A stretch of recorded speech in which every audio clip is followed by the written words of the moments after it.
100 টাকার coffee maker versus 1000 টাকার coffee maker, দামের পার্থক্য তো অনেক, কিন্তু কোনটা ভালো? সব মিলিয়ে রেটিং দিব। কত ঘন্টা চলে, কতটা শক্তিশালী, আর বানাতে কত সময় লাগে।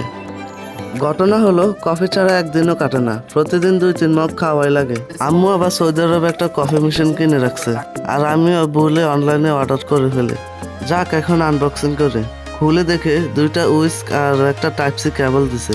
1000 টাকারটা তো ঘূর্ণিঝড়ের মতো, 3 রকমের স্পিডে চলে, আর একবার চার্জ দিলে অনেকদিন চলে। প্লাস্টিক খুবই স্ট্রং, দাম একটু বেশি, তবে সব মিলিয়ে ভালোই।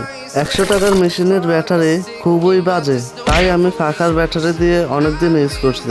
প্লাস্টিকটা তেমন ভালো না, স্পিডের অপশন একটাই, মোটামুটি চলে। সব মিলিয়ে দাম হিসাবে ঠিকই আছে। তোমার কাছে কোনটা বেস্ট কমেন্টে জানাও। ওভারঅল টাকা থাকলে এইটা নিতে পারো, আর আমার মতো ফকিন্নি হইলে এইটা।